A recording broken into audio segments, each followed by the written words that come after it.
Good morning, this is Larry Edelson here with a flash update uncommon wisdom video for Monday, June 21st. Some very important news.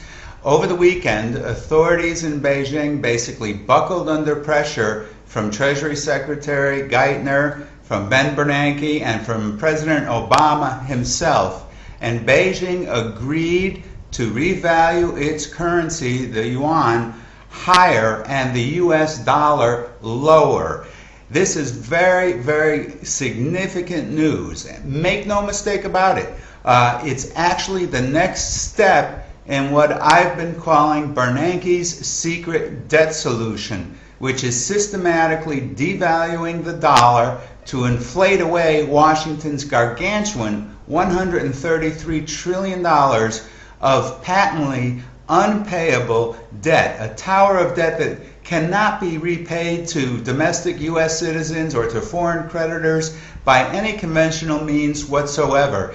And instead, Bernanke, and he's convinced others in Washington, that the only way to pay those debts back is by devaluing the U.S. dollar. And as I've told you in the past, he's even gotten China in on the act. Basically, they're going to pay back the debt or try and solve the U.S. debt problem by paying it back down the road with cheaper dollars, dollars that buy you less and less and less. Right now, we're already seeing, as a result of what Beijing acted on this weekend, again, under pressure from Geithner, Bernanke, and President Obama, we're seeing gold rally to yet another new high. We're seeing oil up over $1.50, $1.55 a barrel. We're seeing a little bit of a rally in stocks that will not last long, in my opinion. But the most important thing I want to make today is how this dollar devaluation is working. And so I want to make a couple of things perfectly clear to you. You've been hearing a lot from Washington about how China has unfair labor practices and an undervalued currency. Yes, their currency is undervalued, but what's happening is in Washington is they're telling you that China's currency is to blame for the loss of jobs in America. And that a stronger yuan and a weaker dollar will generate more job growth in the United States. Let me tell you something. That's pure and simple hogwash. There's no way the yuan can ever go up enough to level the playing field in terms of labor and trade between the United States and China, or the rest of the world for that matter. I mean, just think about it. An hourly wage earner in the United States makes roughly $25 an hour, not counting benefits, whereas an hourly wage earner in China makes less than 75 cents a day. So just based on that, to level the playing field, China's yuan would have to rise by about 3,333%. That's not going to happen. China is not to blame for the loss of jobs. China is not to blame for the debt problems we have. China is not to blame for the real estate problems we've had in this country.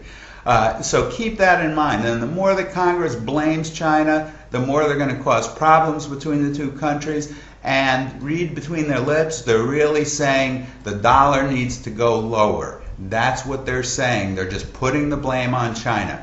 Second, keep in mind that when a currency increases in value, it imports deflation. So if China's currency continues to move higher and be pushed higher over the next 6 to 12 months, which it will now, China has agreed to do that, that means that China will be importing deflation into its country. Okay. Conversely, the dollar, which will be losing purchasing power against China, will be importing inflation. This is significant.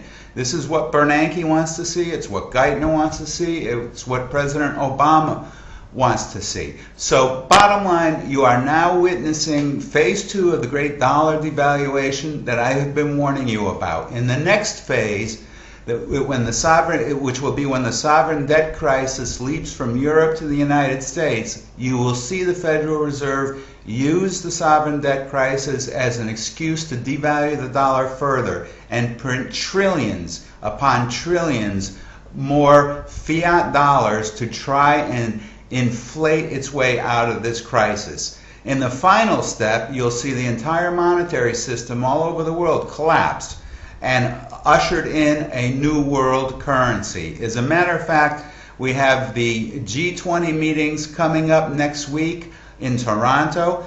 Already this past weekend, Russian President Medvedev has voiced his concern. He wants to bring it and put it on the table at next week's G20 meetings, a single world currency.